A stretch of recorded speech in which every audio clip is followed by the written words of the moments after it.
Hello everyone, मैं doctor जिज्ञासा Pandey, department of economics, भारतीय विश्वविद्यालय दुर्ग की ओर से आज मैं रिसर्च पेपर में पहला पॉइंट जो हमारा है रिसर्च नेचर एंड स्कोप, यानी उसकी मीनिंग्स क्या है उस टॉपिक को लेकर मैं चर्चा करने जा रही हूँ।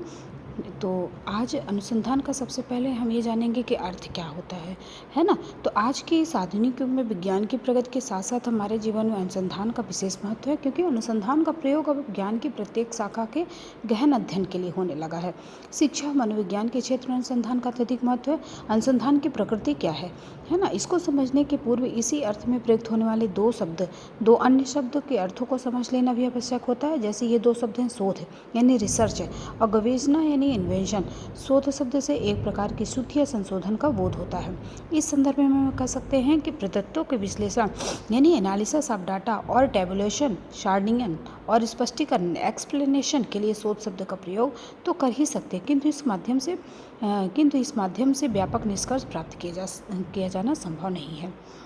इन्वेंशन शब्द पर भी विचार करना आवश्यक होता है कि प्रारंभ में व्यक्ति वनों और पर्वतों की कंदराओं में रहता था और उसका मुख्य व्यवसाय पशुपालन था। गौपालन उसका प्रमुख कार्य था। वहीं गाय के दूध से वो अपने परिवार का पेट भरता था। गाय को लेकर वह प्रतिदिन जंगल जाता था और संध्या के समय उनको लेकर घर लौटता था। कभी कभी गाय जंगल से दूर चली जाती थी और उन्हें वापस लाने के लिए व्यापक खोज की जाती थी। यह क्रिया प्राचीन साहित्य में गवेषणा के नाम से पुकारी गई, लेकिन वर्तमान के संदर्भ में गवेषणा शब्द का प्रयोग किसी वस्तु, पदार्थ या नवीन तथ्य की खोज के लिए तो कर सकते हैं, किंतु विचारों के क्षेत्र में नई भावनाएं, नई कल्पनाएं और सामान्यीकरण की नई प्रक्रियाएं गवेषणा शब्द से ठीक प्रकार से प्रकट नहीं होता है। इसी कारण अनुसंधान शब्द का प्रयोग किया गया है ना। तो ये चीज़ें मैं आपको, अनुसंधान में नवीन तथ्यों की खोज की जाती है तथा नवीन सत्यों का प्रतिपादन किया जाता है ऐसी परिस्थिति की जानकारी दी जाती है जिनमें विशिष्ट तथ्य विकसित होते हैं। वास्तव में अनुसंधान का उद्गम एक ऐसे शब्द से हुआ है जिसका अर्थ सब दिशाओं से जाना अथवा खोज करना होता है। समाज तथा राष्ट्र की समस्याओं का समाधान करने के लिए शोध कार्यों की अत्यधिक आवश्यकता होती है। वास्तव में शोध कार्यों के परिणामों को जानकर ही समाज तथा राष्ट्र प्रगति करना संभव है। शोध कार्यों के परिणामों को जानकर ही मानव कल्याण तथा ज्ञान की वृद्धि की जा सकती है। वास्तव में अनुसंधान की व्यापक परिभाषा करना कठिन है, लेकिन अंग्रेजी में इसे रिसर्च कहा जाता है। रिसर्च री और सर्च से मिलकर बना होता है। री का अर्थ क्या होता है कि बार बार, तथा सर्च का अर्थ है खोजना। अतः संपूर्ण रिसर्च शब्द से एक ऐसी सम्मिलित अर्थ का बोध होता है जिसका उद्देश्य खोज की पुनरावृत्ति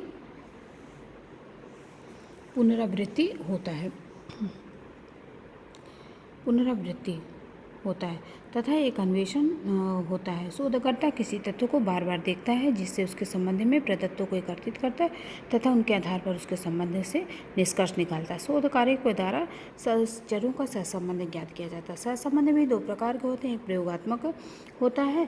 प्रयोगात्मक शोध कार्य के द्वारा करण का प्रभाव का सहसंबंध तथा सर्वेक्षण यानी सर्वे शोध कार्यों के द्वारा सामान्य सहसंबंध विशिष्ट परिस्थितियों पर निर्भर होता है और प्रत्येक शोध के चरों का सहसंबंध विशिष्ट अवधारणाओं पर आधारित होता है। विकासात्मक शोध कार्यों में चरों की प्रभावशीलता का अध्ययन किया जाता है। हिस्टोरिकल शोध कार्यों में नवीन तथ्यों की खोज की जाती है ना। हमारे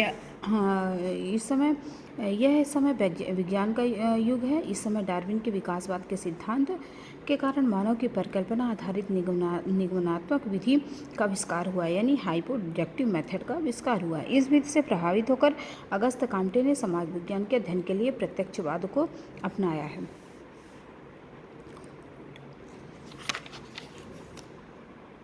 ना।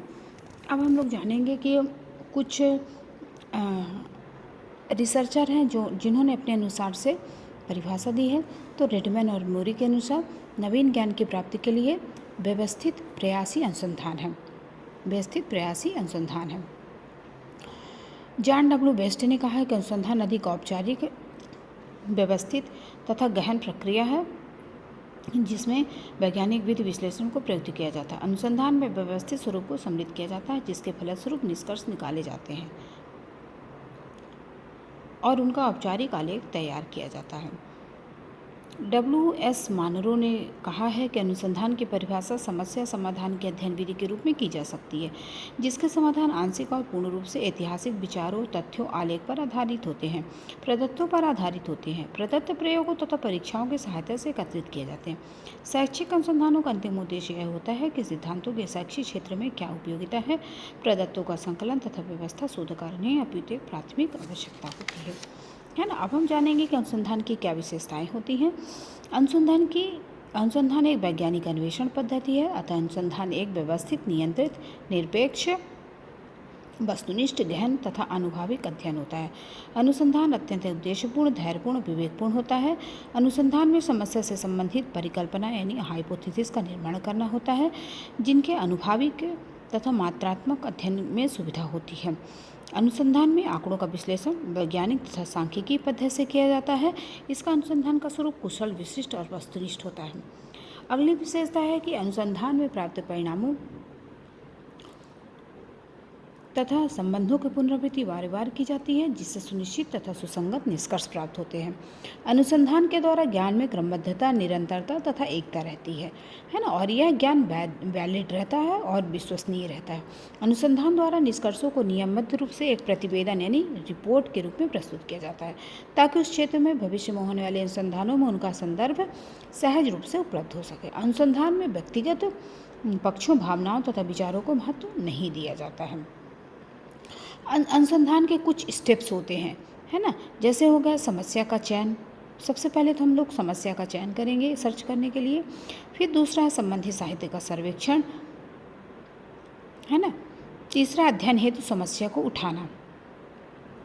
तो इनमें बहुत सारी चीज़ें आती हैं। अध्ययन, समस्या का युक्तिसंगत आधार होना, अध्ययन से संबंधित संप्रत्ययों, निर्मितों को स्पष्ट रूप से परिभाषित करना, अध्ययन के उद्देश्यों को बताना, अध्ययन के अंगों को प्रश्नवाचक रूप में प्रस्तुत करना, अध्ययन के क्षेत्र को स्पष्टतः सीमाबद्ध करना, अध्ययन के लिए एक या एक से अधिक परिकल्पनाओं की रचना करना, अनुसंधान अभिकल्प यानी रिसर्च डिज़ाइन को तैयार करना, है ना, आंकड़ों का संकलन करना, आंकड़ों का व्यवस्थापन तथा विश्लेषण करना, परिकल्पना का सत्यापन करना, निष्कर्ष तथा सामान्यीकरण करना। हमारे अनुसंधान का महत्व क्या है? अनुसंधान मानव ज्ञान भंडार को विस्तृत करता है। क्या करता है अनुसंधान? मानव ज्ञान भंडार को विस्तृत करता है। दूसरा पॉइंट है कि अनुसंधान विभिन्न विज्ञानों की प्रगति की शक्तिशाली कुंजी है। अनुसंधान भौतिक शास्त्र हो, रसायन शास्त्र हो, जंतु विज्ञान हो, वनस्पति शास्त्र हो, शिक्षा शास्त्र हो, चाहे समाज शास्त्र हो, मनोविज्ञान हो, है ना, आदि विभिन्न विज्ञानों के क्षेत्रों में अपार उन्नति हुई है। अनुसंधान व्यावहारिक समस्याओं के समाधान का एक प्रबल यंत्र होता है। अनुसंधान व्यावहारिक समस्याओं के समाधान में सहायता करता है। आधुनिक जीवन के सामाजिक, औद्योगिक, शैक्षिक, सैनिक, मनोवैज्ञानिक, चिकित्सा आदि के क्षेत्रों में अनुसंधान की अत्यधिक उपयोगिता है ना। अनुसंधान प्रशासक का मार्गदर्शक होता है। अनुसंधान प्रशासक का मार्गदर्शक होता है क्योंकि सामाजिक, शैक्षिक, औद्योगिक आदि अनेक क्षेत्रों की समस्याओं, उन क्षेत्रों में रहने वाले लोगों की भावनाओं, अभिवृत्तियों, प्रक्रियाओं का ठीक ज्ञान प्रशासक को नहीं होता है, अथवा वह महत्वपूर्ण निर्णय लेने तथा नीति निर्धारण करने में सफल नहीं होता है। अनुसंधान के अनेक पूर्वग्रहों के निदान तथा निवारण में महत्वपूर्ण भूमिका रहती है। अनुसंधान से मानव व्यक्तित्व की अपार बौद्धिक विकास हुआ है। हमारे अनुसंधान में कौन कौन से गुण होने चाहिए, है ना। तो अनुसंधान में एक तो विशेष गुण होने चाहिए और दूसरा साधारण गुण होना चाहिए। विशेष गुण में सबसे पहले ये बात आती है कि विषय का ज्ञान होना चाहिए, अनुसंधान पद्धति का ज्ञान होना चाहिए, अनुसंधान में व्यक्तिगत रुचि होनी चाहिए, इंडिविजुअल इंटरेस्ट होना चाहिए, उसमें निष्पक्षता होना चाहिए, है ना, यानी अनुसंधानकर्ता को पक्षपात रहित होना चाहिए, अनुभव होना चाहिए। अनुसंधानकर्ता को जो अनुसंधान का अनुभव होता जाएगा, उसकी बुद्धि तथा संगठन शक्ति का विकास होता चला जाएगा। उसे अनुभव द्वारा यह ज्ञान हो जाता है कि अनुसंधान कार्य में कौन कौन सी कठिनाइयाँ आती हैं। साधारण गुण में क्या आता है कि अज्ञात के प्रति जिज्ञासा, क्यूरियोसिटी होना चाहिए। सर फ्रांसिस गाल्टन और जॉन डेवी के अनुसार वैज्ञानिक प्रवृत्ति का संबंध तीव्र जिज्ञासा, उर्वर कल्पना और प्रायोगिक खोज के प्रति प्रेम है। दोनों विद्वानों ने कहा कि वैज्ञानिक प्रवृत्ति के लिए जिज्ञासा होनी चाहिए। और साधारण गुण में दूसरा कारण यह है कि कल्पना तथा सूझबूझ होनी चाहिए। अनुसंधानकर्ता की कल्पना शक्ति अत्यंत प्रबल होनी चाहिए, जिससे वह जटिल सामाजिक समस्याओं को गहराई से समझ सके और उसके अंतर्निहित सत्य को समझ सके। लगन होना चाहिए। अनुसंधानकर्ता में अत्यधिक धैर्य और लगन होना चाहिए। यदि वह अपने प्रयत्न को नहीं छोड़ता है तो कठिनतम कार्य को भी पूरा कर लेता है। अगली विशेषता यह है कि विचारों की स्पष्टता होनी चाहिए। अनुसंधानकर्ता की बुद्धि विवेचनात्मक होनी चाहिए। उनके विचार स्पष्ट होने चाहिए। साहित्य का अध्ययन होना चाहिए और उनका मनन विषय की स्पष्ट उत्पन्न करता है। साधन संपन्नता होना चाहिए। अनुसंधानकर्ता के पास अनुसंधान संबंधी उचित साधनों का होना भी आवश्यक है। साधनों की आवश्यकता विषय पर निर्भर करती है।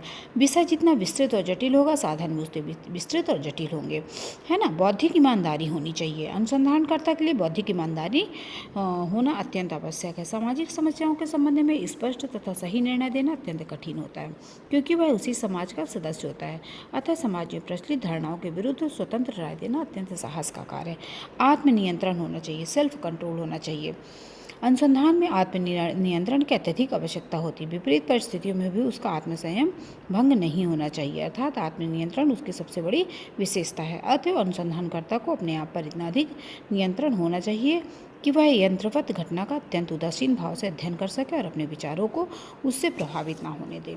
ये हो गया हमारे अनुसंधान के गुण हो गए। अनुसंधान कितने प्रकार का होता है ना। तो अनुसंधान के किसी भी समस्या के समाधान को जानने के दो मुख्य कारण होते हैं, बौद्धिक और व्यवहारिक, है ना। बौद्धिक क्या है? बौद्धिक कारण का संबंध मनुष्य की जिज्ञासा की प्रवृत्ति को संतुष्ट करके ज्ञानार्जन करने से है। व्यवहारिक का है? व्यवहारिक कारण का संबंध मनुष्य की उस शिक्षा से होती है जिसके द्वारा वह ज्ञान प्राप्त करके अन्य कार्यों को अधिक कुशलतापूर्वक कर सके। और अनुसंधान को दो वर्गों में बांटा गया है। पहला है मूलभूत अनुसंधान और दूसरा है व्यवहार अनुसंधान। मूलभूत अनुसंधान क्या है? मूलभूत अनुसंधान वे अनुसंधान होते हैं जिनके निष्कर्षों द्वारा किन्हीं विशेष वैज्ञानिक नियमों के प्रतिपादन हो सके। एंड्रियास कहते हैं कि मूलभूत अनुसंधान का उद्देश्य नई प्ररचनाओं का निर्माण करना होता है। व्यवहार अनुसंधान क्या, अप्लाइड रिसर्च क्या कहलाता है? अप्लाइड रिसर्च वे अनुसंधान होते हैं जिनके द्वारा किसी समस्या विशेष का समाधान आवश्यक हो। इस अनुसंधान में विज्ञान के कुछ विशेष नियमों का किसी विशेष मामले पर प्रभाव जाना जाता है। एंड्रियास कहते हैं कि तथ्यों के द्वारा यदि अनुसंधानकर्ता किसी क्रियात्मक समस्या का समाधान करे तो वह अनुसंधान व्यवहार अनुसंधान कहलाता है, यानी अप्लाइड रिसर्च कहलाता है। ये हो गया हमारा अनुसंधान के प्रकार। अनुसंधान का वर्गीकरण कई प्रकार से किया गया है। सर्वेक्षण अनुसंधान और प्रविधि अनुसंधान, व्यवहार अनुसंधान, आलोचनात्मक अनुसंधान। तो सर्वेक्षण अनुसंधान क्या कहलाता है? सर्वेक्षण अनुसंधान के अंतर्गत यह निश्चित करते हैं कि कौन सा चर किसी अन्य चर से किस रूप से किस सीमा तक संबंध होते हैं। प्रविधि अनुसंधान यानी टेक्निक रिसर्च क्या कहते हैं? प्रविधि अनुसंधान का संबंध निरीक्षण की विधियों तथा उससे संबंधित समस्याओं के समाधान से होता है। अप्लाइड रिसर्च का क्या है? अप्लाइड रिसर्च के अंतर्गत व्यवहारिक समस्याओं का समाधान प्रस्तुत करके जैसे किया जाता है ना। इसका मनोवैज्ञानिक अध्ययन भी किया जाता है।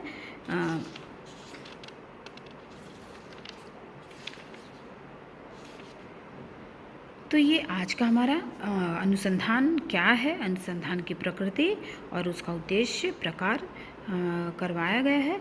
और अगले चैप्टर में हम लोग पढ़ेंगे research design. Okay, thank you.